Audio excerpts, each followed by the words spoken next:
Bonjour à tous, bienvenue sur 225 Motors. Aujourd'hui, petit vlog sur le Audi A5.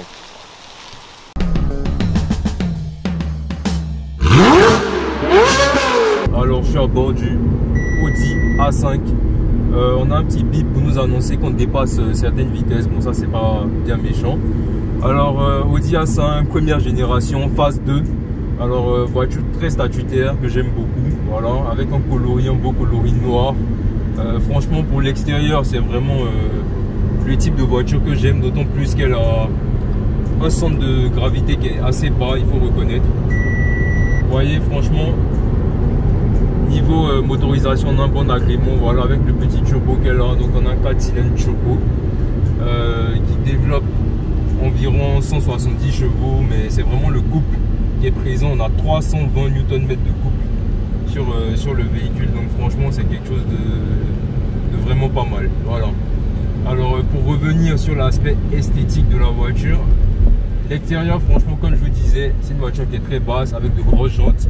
Donc on a des jantes en 18 pouces. Voilà, on a une voiture qui est très basse, donc une garde au sol très basse, donc centre de gravité très bas. Qui dit centre de gravité bas dit bonne adhérence dans les courbes. Donc franchement, c'est quelque chose que j'aime beaucoup.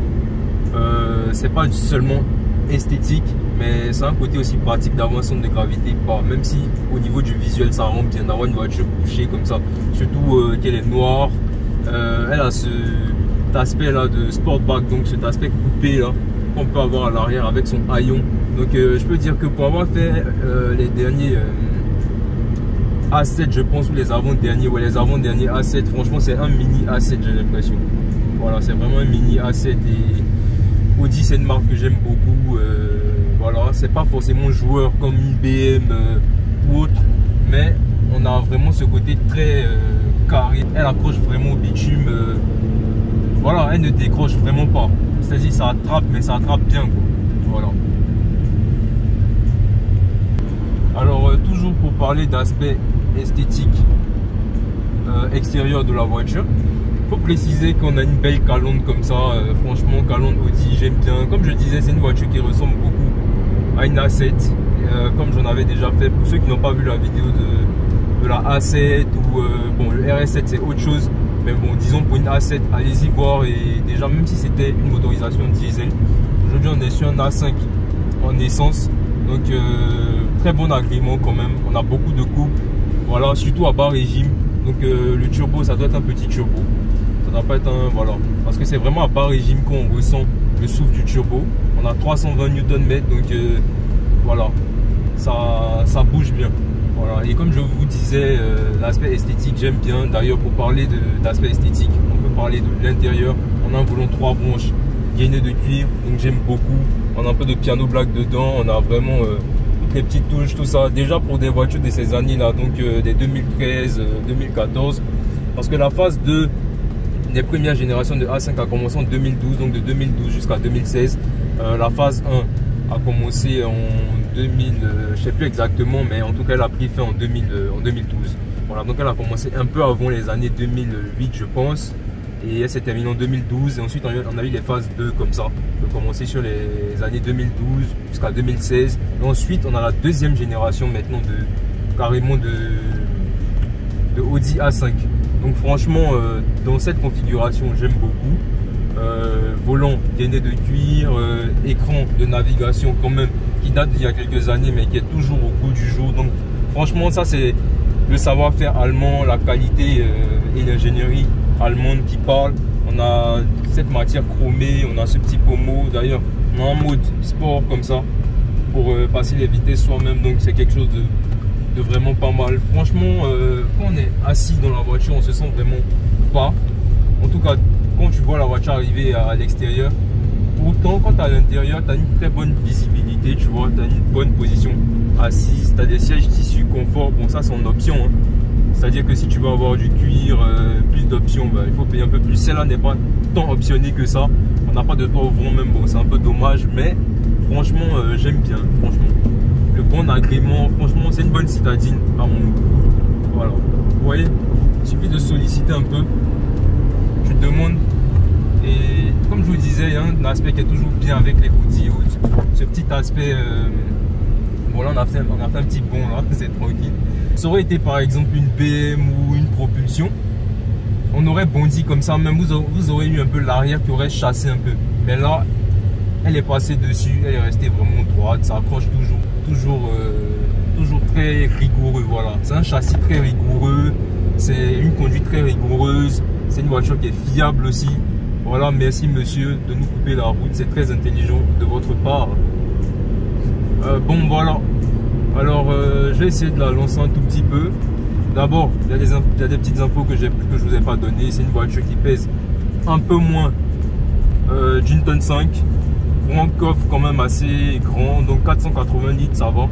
Une voiture qui est, on va dire, une berline assez compacte. Mais bon, voilà. Alors, j'avance un peu dans la petite courbe là. Vous voyez? Bon, normalement, quand on entend un bip comme ça dans le virage, ça donne un bon indicateur. C'est que vraiment, on a pris la courbe à fond. Voilà, le freinage rigoureux quand même. Il faut préciser qu'on a des disques de frein ventilés à l'avant. Ouais, qu'est-ce que j'allais raconter? Pas perforés, mais bien sûr ventilés à l'avant et des disques normaux à l'arrière. Donc on a 4 disques de frein. Vous voyez quand même que elle est assez rigoureuse quand même.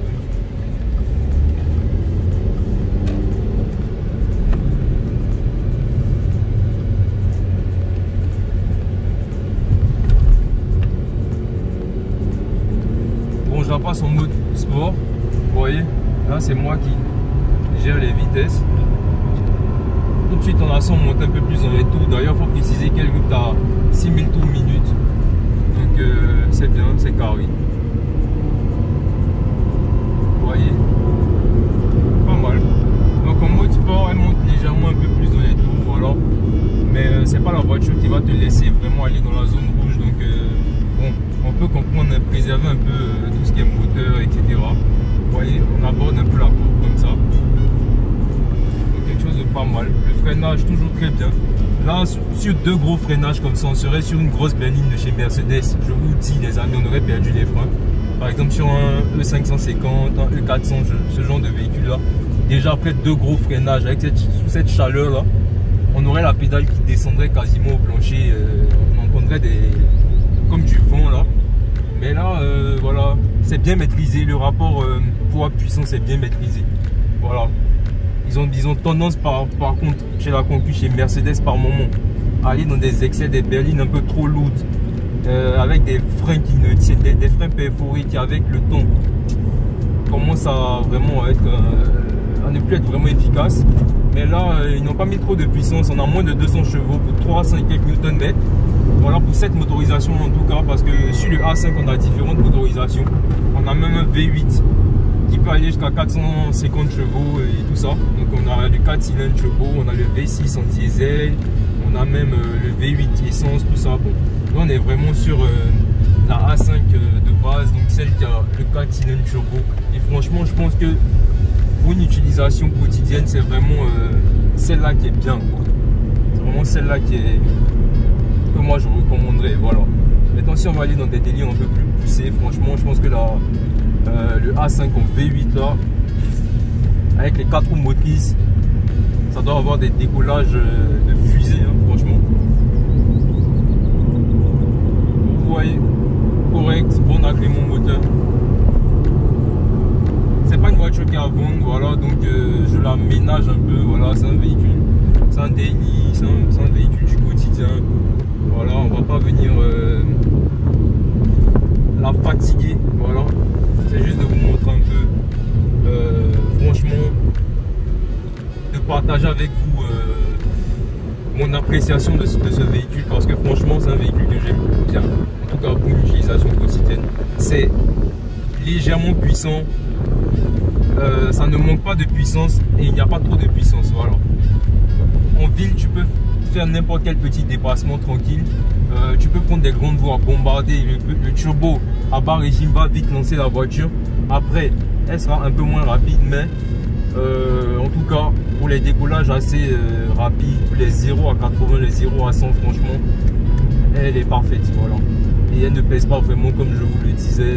On a un centre de gravité qui est très bas, elle est très confortable aussi, mais c'est une voiture aussi qui, vous connaissez les Allemands et tout ça, si tu veux avoir beaucoup d'options, tu dois miser, voilà, il faut payer les options, voilà. Celle-là, elle n'est pas full option, donc bon, il y a quelques petites choses, déjà quelques petits pincements au cœur. Quand tu as quelques options qui manquent, comme le toit ouvrant, qui est une de mes options préférées, mais sinon dans l'ensemble, franchement, c'est carré. On a le système Audi multimédia, on a vraiment tout, les petits rappels Audi, on a un peu de boiserie dans les portières, avec du cuir, du tissu beige. Franchement, c'est vraiment beau. Des bouches de clim comme ça. Franchement, ça vieillit très bien. Ça vieillit mieux qu'une BM par exemple, ou certaines Mercedes même, je dirais. Franchement, moi, j'aime beaucoup. Voilà. Donc vraiment, le groupe Volkswagen, c'est un groupe que j'aime beaucoup. Ce sont eux qui fabriquent Audi, ce sont eux qui fabriquent Porsche et beaucoup d'autres marques. Et voilà, franchement, j'aime bien. Donc vous savez, je suis en général pro Mercedes, mais ces temps-ci, j'ai commencé à pencher un peu pour BMW. Mais Audi, ça a toujours été une marque de cœur. Pour ceux qui me connaissent bien, Porsche, Audi, ce sont des marques que j'adore à la base. Voilà, à cause des 911, des R8, ce genre de voitures là. Mercedes est arrivé un peu après, ou je vais dire même ça a été là depuis le départ, à cause de la nostalgie des parents qui ont toujours eu des Mercedes quand j'étais tout petit.